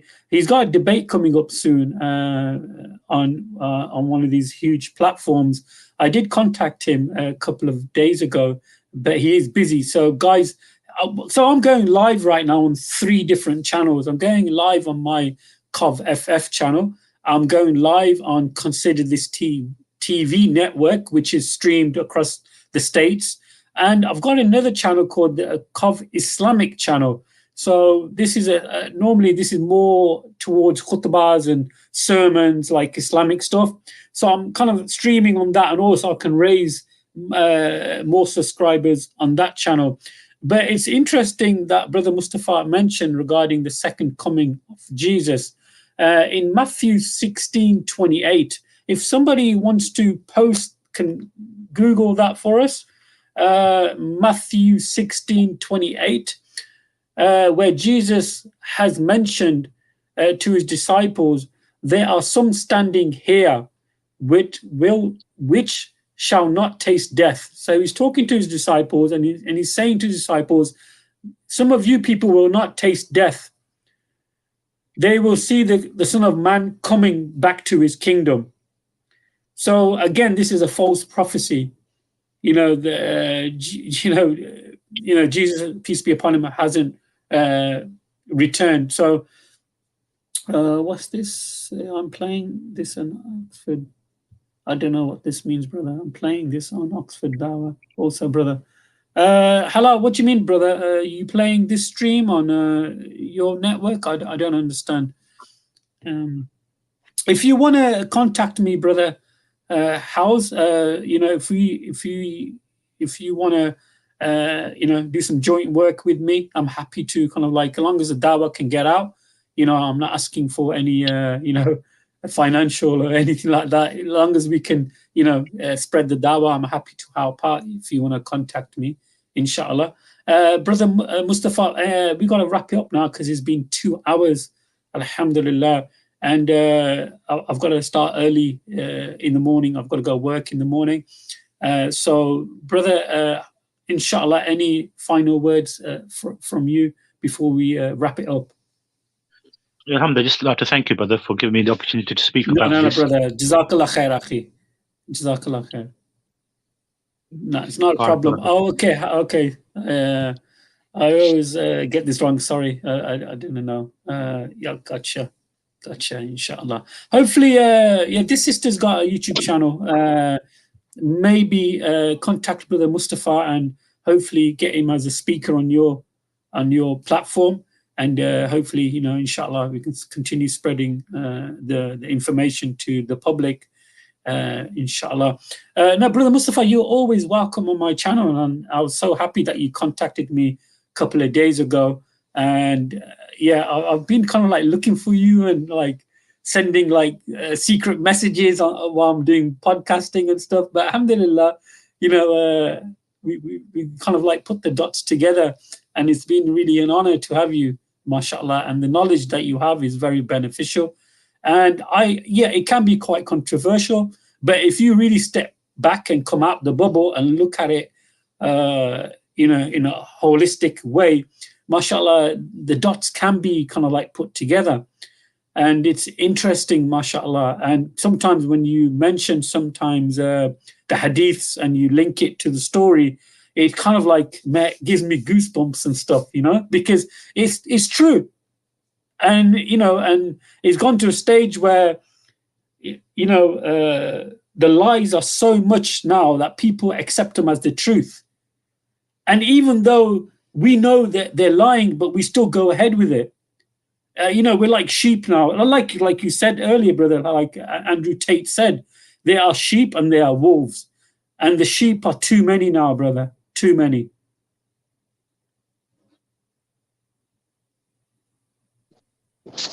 This is absolutely correct, brother. It was amazing, that interview with Andrew Tate.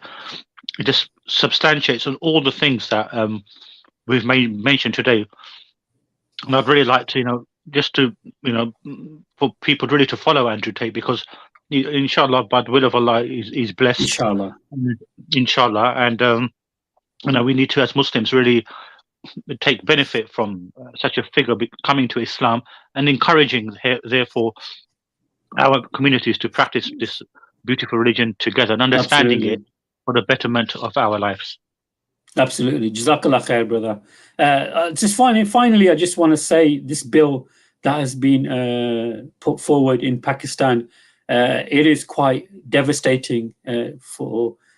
And the funny thing is, like Islam, Pakistan and however you want to mention it, the term Pakistan, it's like purity or cleanliness, as Mustapha, you're probably fully aware of.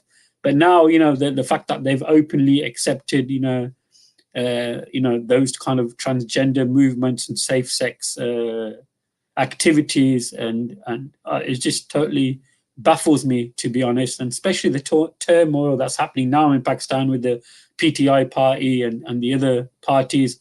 It's quite troublesome. But Brother Mustapha, Jazakallah khair for joining me. And I just want to finish off with some couple of promos for some of my brothers with their channels. So bear with me, Brother Mustapha. So just want to give another shout out to our brother Isa Dawa. Guys, check out his YouTube channel. This brother Isa Dawa does a lot with brother Ijaz Ahmed.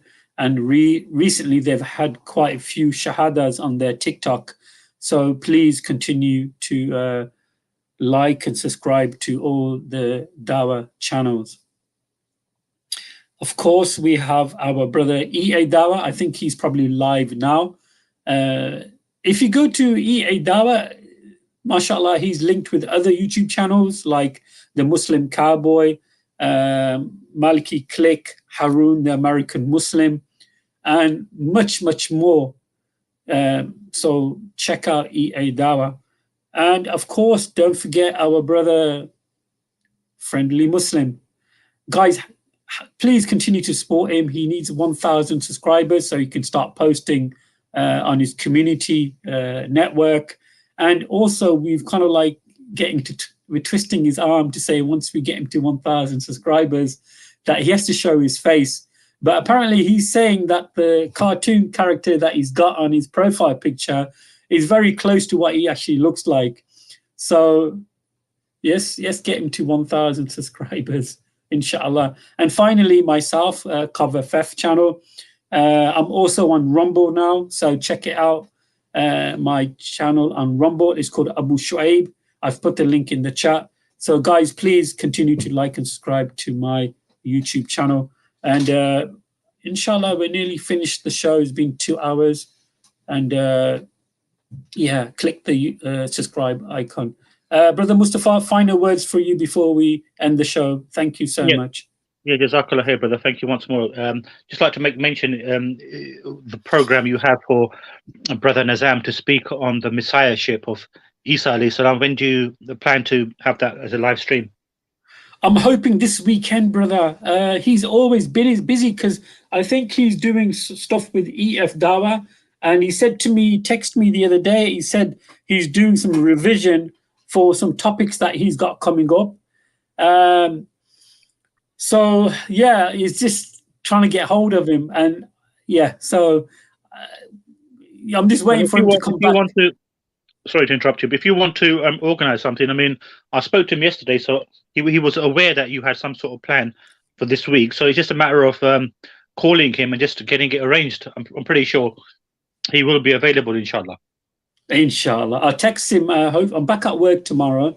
I'll text him on Jummah on Friday. And hopefully we can arrange something for this weekend or even early next weekend, because I've got my rota for work, and then inshallah I can plan something. Recently I had some issues with my car broke down. So, and alhamdulillah, I purchased a new car today. And I've been having some trial and tribulations. Maybe that's the first strike, brother. Maybe the first strike already happened to me. SubhanAllah. So, brother, thank you so much for your time, your contribution, your knowledge. And we got to continue this, and hopefully we'll pick up another topic soon, and then we can talk about that. I think are you drinking some Pepsi, or you're a Coca-Cola man? No, just having my dinner. I'm not really a soft drink person, to be honest. MashaAllah. My water, alhamdulillah. Alhamdulillah. Nice, mashallah. Okay, brother Mustapha, thank you so much for joining me. Thank you to the audience for being patient and interacting. It's a very controversial topic, but to be honest, we have been putting the dots together. And what we're living in 2022 now, I think we know what the situation is now, to be honest. We know the end times is not far. There's so many Dajjals, Antichrists, and so forth. And the media plays a huge part in this, and we get one narrative, but there's always another side of to the story.